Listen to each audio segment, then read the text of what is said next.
Hello everyone, welcome to Unimonks. मेरा नाम है शुभांशु जायसवाल और स्वागत है आपका आज के इस लेक्चर में, ज्योग्राफी का सेकंड लेक्चर, जिसमें हम बात कर रहे हैं world population distribution, density and growth की।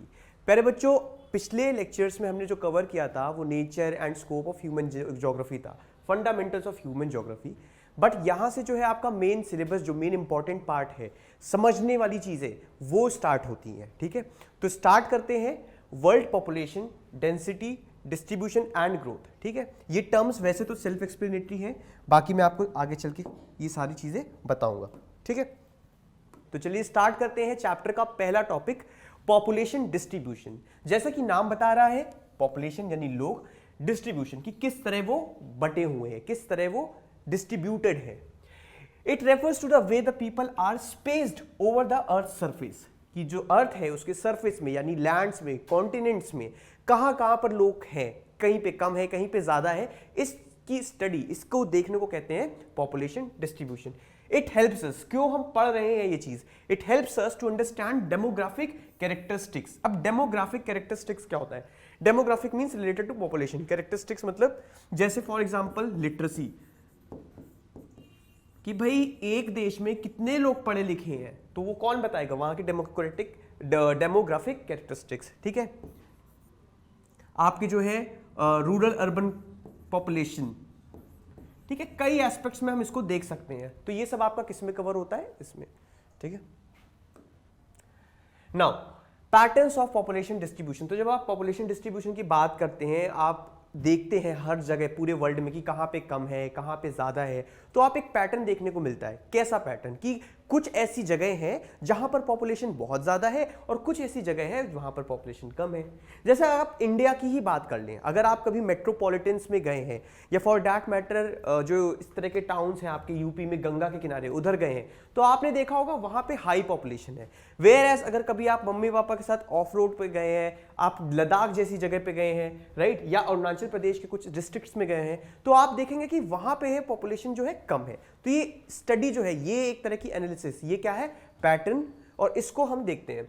जब हम देखते हैं तो देखते हैं कि 90% of the world's population lives in 10% of its land area.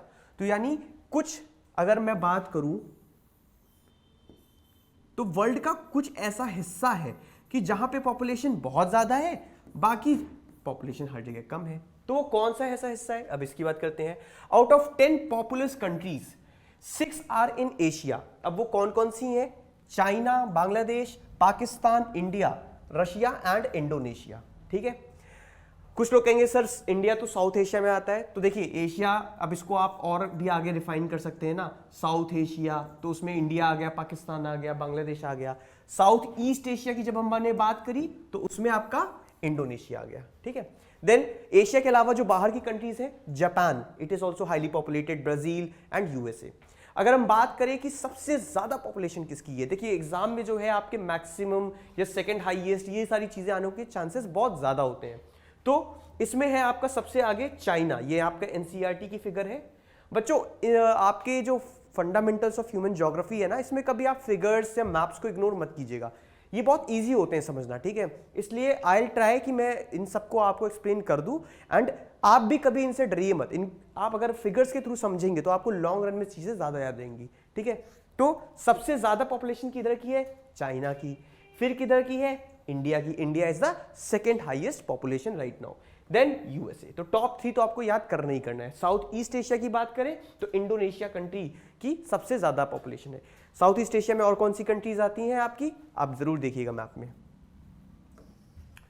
Now density of population, density का मतलब क्या होता है? देखिए, it to understand the ratio between the number of population to the size of land. इसको इस तरह से समझिए, आपके घर में 2 कमरे हैं, ठीक है, एक में है कुछ 4 लोग और एक में है 8 लोग। आप किस रूम में ज्यादा लोग भरे हुए हैं? ऑब्वियसली यहां। तो डेंसिटी किसकी है ज्यादा? यहां पर सेम लैंड का हम ये मान रहे हैं कि रूम ऑलमोस्ट सेम था, तो एक सेम स्पेस पे ज्यादा लोग हैं। तो पॉपुलेशन डेंसिटी आपकी कैसे निकलती है? जब आप पॉपुलेशन को डिवाइड करते हो एरिया से। ठीक है, कैसे मेजर करते हैं? It is measured in persons पर स्क्वायर किलोमीटर। ओके, अब डेंसिटी ऑफ पॉपुलेशन, ये बुक में आपका कुछ एक चार्ट दे रखा था, देखिए कैसे निकाला। बुक में देख के डर लग सकता है बट कुछ नहीं है, बहुत आसान है। इन्होंने पहले रीजन की बात करी, फॉर एग्जांपल एशिया। देखिए जितने भी आपके रीजन्स है, जो कॉन्टिनेंट्स है, मेनली हमने बात करी कि इनमें जो एशिया, हमने अभी बात करी थी ना, 6 out of 10 most populous countries are from Asia. इसका मतलब अगर हम रीजन वाइज की बात करें तो एशिया की पॉपुलेशन डेंसिटी ज्यादा होगी। ठीक है, तो देखिए कैसे निकाला इन्होंने, पॉपुलेशन लिया, लैंड लिया, इन दोनों को डिवाइड किया तो पॉपुलेशन डेंसिटी मिल गई। ठीक है, तो एशिया की पॉपुलेशन डेंसिटी है 146, अफ्रीका की 143, Europe 34, Latin America and Caribbean 32, north America 20, Oceania 5। तो ये सबसे कम है और एशिया की रीजन की आपकी पॉपुलेशन डेंसिटी सबसे ज्यादा है। तो मिनिमम और मैक्सिमम इसको याद रखना है। चलिए आगे बढ़ते हैं। Now factors affecting population distribution. अब आप कहोगे, सोचने की बात है ना कि भाई किसी जगह पे कम है पॉपुलेशन, किसी जगह पे ज्यादा है, तो ऐसा क्यों है, कोई रीजन होगा ना। तो हम उनको देखते हैं, तो वो फैक्टर्स जो पॉपुलेशन डिस्ट्रीब्यूशन को अफेक्ट करते हैं। ठीक है, तो इनको हम 3 कैटेगरी में डिवाइड कर सकते हैं। वैसे तो बहुत सारे फैक्टर्स हैं पर हम इनको बाय एंड लार्ज 3 कैटेगरी में डिवाइड करते हैं, फिर देखते हैं। तो geographical factors, economic factor and socio cultural factor. तो चलिए स्टार्ट करते हैं ज्योग्राफिकल फैक्टर से। अब ज्योग्राफिकल फैक्टर में आपकी बुक में ये 4 दे रखे हैं। सबसे पहले है अवेलेबिलिटी ऑफ वाटर। देखिए वाटर जो है आपका बहुत ही ज्यादा इंपॉर्टेंट रिसोर्स है, जीवन पॉसिबल ही नहीं है जल के बिना। ठीक है, तो वाटर आपका कई चीजों में यूज होता है, आपके हाउस होल्ड के लिए यूज हो रहा है, आपके ड्रिंकिंग के लिए यूज हो रहा है, ठीक है, इंडस्ट्रियल पर्पस के लिए यूज हो रहा है, ठीक है, हाउस होल्ड पर्पस के लिए यूज हो रहा है, तो हर चीज के लिए वाटर चाहिए। इन शॉर्ट वाटर के बिना तो लाइफ पॉसिबल ही नहीं है।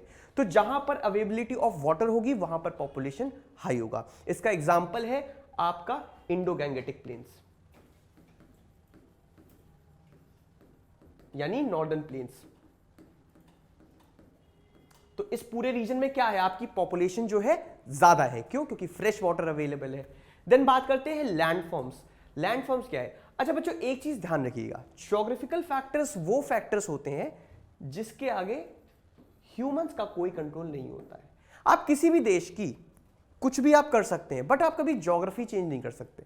ठीक है, तो ये वो फैक्टर्स हैं जो बाय एंड लार्ज आप कभी मॉडिफाई नहीं कर पाएंगे। ठीक है, तो अब लैंडफॉर्म्स की बात करें, अब जैसे इंडिया की बात करें तो इंडिया में कोस्टल एरिया भी है, प्लेन एरिया भी है, डेजर्ट भी है, माउंटेन्स भी है। अब माउंटेन्स की भी बात करें तो ग्रेटर हिमालय बहुत ज्यादा हाइट पे है, वहां पर एक्सट्रीम हार्श क्लाइमेट भी है।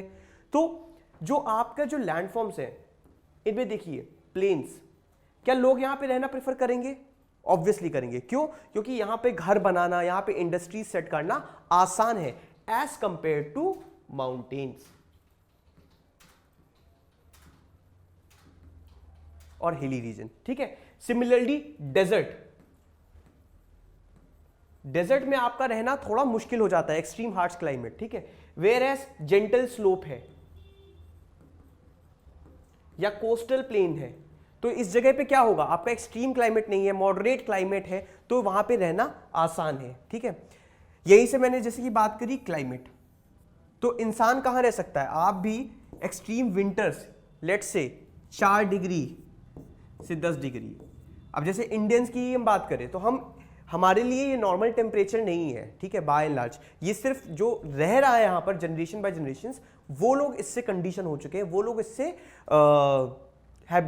यूज्ड टू हो चुके हैं। बट हम अगर जाकर एकदम से रहने लगे तो कुछ दिनों बाद ही हमारी स्किन जो है प्रॉब्लम होने लगेगी हमें, और ऐसा होता भी है। आपने कई बार सुना होगा लोग हाई ऑल्टीट्यूड पे चले गए तो उनको ब्रीदिंग प्रॉब्लम हो रही है, उनको स्किन में रैशेस होने लगे हैं। ठीक है, तो क्लाइमेट जो है, जो पर्टिकुलरली हार्श क्लाइमेट होता है उसको हम अवॉइड करते हैं। हम किसको प्रेफर करते हैं? मॉडरेट क्लाइमेट, मीठा मीठा, ना बहुत ज्यादा ना बहुत कम। तो जैसे इंडिया में है आपका नॉर्दर्न प्लेन हो गया, कोस्टल रीजन हो गया साउथ का। ठीक है, तो यहां पे कैसा है? मॉडरेट क्लाइमेट है which is preferred by everyone. Then soil. अब देखिए सॉइल आपका वाटर और क्लाइमेट से ही फर्क पड़ता है सॉइल पे, राइट? अब सॉइल भी किस तरह की है, अब जैसे बात करें एलुवियल सॉइल। अब एलुवियल सॉइल की सबसे खास बात क्या है कि इसमें भाई मिनरल्स अच्छे होते हैं, ये बहुत फर्टाइल होती है।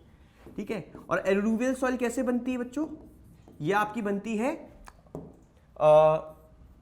रिवर्स के डिपॉजिट से। तो ये बहुत फर्टाइल सॉइल है, तो इसका क्या एडवांटेज होगा, एग्रीकल्चर के लिए बहुत अच्छा होगा। अब जो हमारी ह्यूमन पॉपुलेशन थी वो स्टार्ट कैसे हुई इकोनॉमी, एग्रीकल्चर से। तो हिस्टोरिकली हम पहले कहाँ आकर बसेंगे, एलुवियल सॉइल के आसपास, ठीक है। तो इसलिए आपका जो इंडो गैंगेटिक प्लेन है जिसकी मैंने बात कर दी, नॉर्दर्न प्लेन बेसिकली, वो आपका अच्छा खासा डेंसली पॉपुलेटेड है, ठीक है। चलिए, तो ये आपके थे geographical factors, availability of water, landforms, climate and soil. अब बात करते हैं इकोनॉमिक फैक्टर्स। इकोनॉमिक फैक्टर्स मतलब इकोनॉमी से रिलेटेड, ठीक है। अब सबसे पहले है इसमें मिनरल्स की बात। देखिए मिनरल्स मतलब कि जहां पे भाई मिनरल्स अवेलेबल होंगे।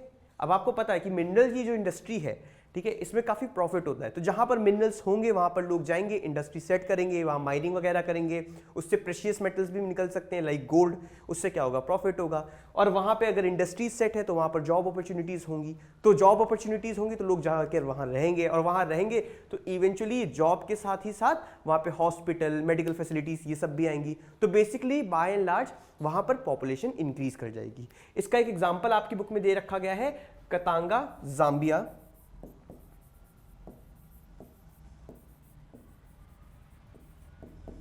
Copper belt. कहां पर है ये बच्चों, ये है आपका अफ्रीका में, ठीक है, कतांगा जाम्बिया, ठीक है। इंडिया की भी अगर बात करें,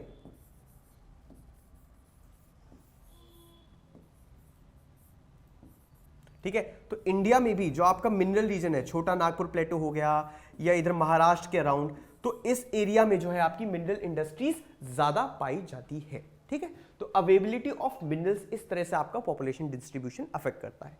अब बात करते हैं second factor, that is urbanization. I am sorry ये बच्चों आपको दिख नहीं रहा होगा, अर्बनाइजेशन, ये इसके नीचे छुप गया है।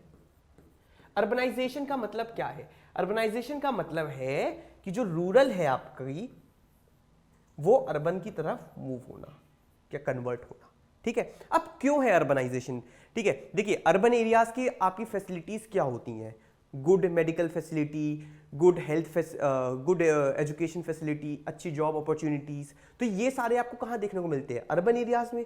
और ये क्या है, एक तरह से पुल फैक्टर है। भाई कोई मुझे ऐसा इंसान बता दो जो अच्छी हेल्थ या अच्छी एजुकेशन या अच्छी सैनिटेशन फैसिलिटीज ना चाहता हूं। We all want it, why are we aiming, वो क्यों हम जाना चाहते हैं डीयू में, क्यों हम जाना चाहते हैं अच्छी यूनिवर्सिटीज में, क्यों हम इतना पैसा कमाना चाहते हैं। एट द एंड तो हमारा यही एम है ना, अच्छी से अच्छी फैसिलिटीज अवेल करनी है, राइट। तो ये आपको कहां मिलती है, अर्बन में देखने को मिलती है। इसलिए रूरल से जो शिफ्ट हो रहा है अर्बन में, उसको हम कहते हैं अर्बनाइजेशन। तो अर्बनाइजेशन के चक्कर में आपका जो है पॉपुलेशन बढ़ती है। तो जो आपके अर्बन एरियाज हैं जहां पर ये फैसिलिटीज हैं वहां पे पॉपुलेशन ज्यादा होगी। थर्ड इंपॉर्टेंट फैक्टर की हम बात करें तो इंडस्ट्रियलाइजेशन। इंडस्ट्रियलाइजेशन नाम से पता चल रहा है कि इंडस्ट्रीज सेट हो रही हैं, और जैसा कि मैंने अभी कहा इंडस्ट्रीज सेट हो रही हैं तो क्या होगा, वहां पे जॉब अपॉर्चुनिटीज होंगी।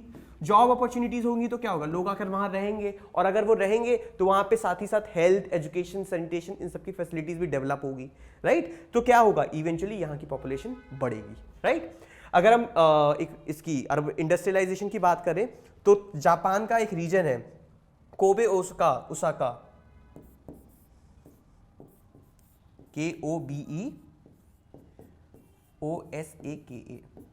ये मैंने डाला था छोटी सी इमेज, बट ये थोड़ी सी फट गई है। तो जैसे ये जापान है, जापान आपको पता होगा कि 4 बड़े बड़े आइलैंड से मिलकर बना है, 1 2 3 4। तो कोबे यहाँ पे है बेसिकली, ओसाका भी इधर है। तो ये जो जापान का रीजन है ये आपका इंडस्ट्रियल रीजन है, यहाँ पे आपकी पॉपुलेशन काफी ज्यादा है, ठीक है। तो ये आपके हो गए इकोनॉमिक फैक्टर्स। अब हम बात करते हैं सोशल एंड कल्चरल फैक्टर्स। तो सोशल में अब अगर हम बात करें जैसे रिलीजियस एंड कल्चरल सिग्निफिकेंस, वो एरिया जहां की रिलीजियस एंड कल्चरल सिग्निफिकेंस है वहां पे आपकी पॉपुलेशन ज्यादा होगी। अब फॉर एग्जांपल अगर आप यूपी में आपने सुना हो बनारसिया है, ठीक है, बनारस, इसमें क्या है, हाँ यहाँ रांझना मूवी वाली, तो सारे आशिक जाग गए। तो आपका यहाँ पे क्या है, पॉपुलेशन बहुत ज्यादा है। क्यों, क्योंकि हिस्टोरिकली ये रिलीजियस पॉइंट ऑफ व्यू से काफी इंपॉर्टेंट रहा है, पॉपुलेशन यहाँ की ज्यादा रही है। और भी आप टाउन्स ले सकते हैं, अयोध्या हो गया, ठीक है, वृंदावन, मथुरा, इन सब में पॉपुलेशन आपको ज्यादा देखने को मिलती है। अब आप कहोगे कुछ लोग कि सर कहाँ आप धर्म की बातें कर रहे हो, तो दूसरा एग्जाम्पल ले लो, ठीक है भाई, यूनिमॉन्ग सबको लेके चलता है, हर तरह के प्रकार के लोगों को, ठीक है। तो बनारस वाले ये देख लो, गोवा में भी आपको एक कल्चर देखने को मिलता है, एक अर्बनिज्म है, एक वहाँ पे ओपन कल्चर है, ठीक है।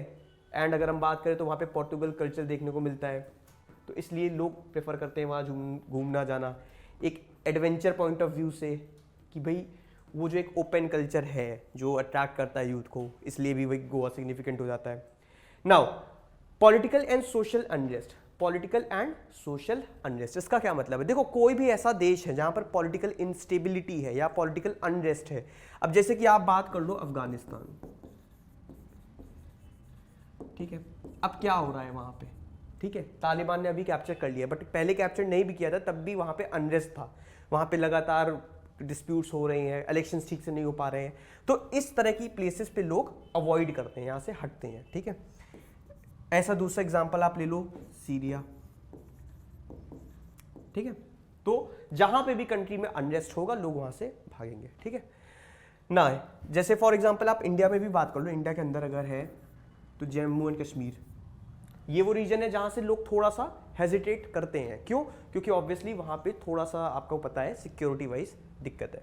देन गवर्नमेंट इंसेंटिव्स, कई बार ऐसा होता है जैसे सिंगापुर है, वहां पे गवर्नमेंट क्या करती है, वो इंसेंटिव्स या मतलब इस तरह की पॉलिसीज हैं उनकी कि अगर आपने ज़्यादा 3 से ज़्यादा बच्चे हुए तो फिर वहाँ पे आपके कुछ बेनिफिट्स जो है वो कट हो जाते हैं, तो इससे क्या होता है, लोग डिमोटिवेट होते हैं ज़्यादा पॉपुलेशन बढ़ाने के लिए, तो इससे लॉन्ग रन में जो है आपकी पॉपुलेशन कंट्रोल हो जाती है, ठीक है। तो ये आपके फैक्टर्स काउंट होते हैं सोशल एंड कल्चरल फैक्टर्स में, ठीक है। जैसा कि मैंने कहा कि इसके अलावा भी कुछ फैक्टर्स हो सकते हैं, बट यहां पर हमने वो एनसीईआरटी स्टिक किया है, एनसीईआरटी को फॉलो किया है, तो जो मेन है वो मैंने आपको बताए हैं, ठीक है। अब बात करते हैं पॉपुलेशन ग्रोथ। हमने पहले बात करी पॉपुलेशन डिस्ट्रीब्यूशन की, डिस्ट्रीब्यूशन मतलब फैले हैं, अब फैले हैं तो कैसे, उसको नापने के लिए हमने बात करी डेंसिटी की, फिर हमने देख लिया कि भाई कहां पे कम है कहां पे ज्यादा है। अब बात करते हैं ग्रोथ। ग्रोथ का क्या मतलब है, आप लाइफ में ग्रो कर रहे हो, आप करियर में ग्रो कर रहे हो, मतलब इंक्रीज कर रहे हो, ठीक है। पॉपुलेशन ग्रोथ का मतलब पॉपुलेशन इंक्रीज हो रही है, ठीक है। अब कैसे नापा जाता है population growth? It is a change in the number of inhabitants, inhabitant कौन है, ये है, ठीक है, of a territory during a specific period of time, ठीक है। लेट्स से एक जगह है हैप्पीपुर, ठीक है, 2017 में इसकी पॉपुलेशन थी 1 लाख, दिख रहा है ना, 2018 में 2 लाख, 19 में 3 लाख।